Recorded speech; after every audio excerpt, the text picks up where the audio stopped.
श्री स्वामी समर्थ. मी सायले.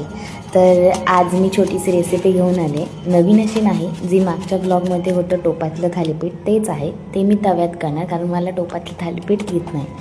Same recipe आहे. कांदा, मसाला, मीठ आणि साखर आणि त्यात थोडंसं नारळाचं पीठ टाकून मस्त ते मिक्सर एकत्र करायचं, म्हणजे ते मळून घ्यायचं व्यवस्थित.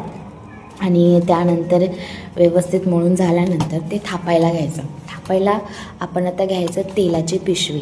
तर तेलाची पिशवी मस्त कटिंग करून घ्यायची आणि त्यावर ते थापायचं. आता मधोमध ते ठिपके काढून घ्यायचे, म्हणजे ते व्यवस्थित क्रिस्पी होतात आणि दोन्ही साईडने खरपूस भाजायचे, म्हणजे खातानाही आपल्याला कसं क्रिस्पी क्रिस्पी खायला मजा येते.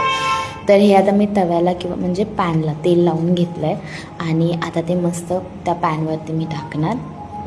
व्यवस्थित थापून घ्यायचं पातळ असं, म्हणजे ते क्रिस्पी होतं. तर दोन्ही साईडने मी आता ते खरपूस भाजले आहेत.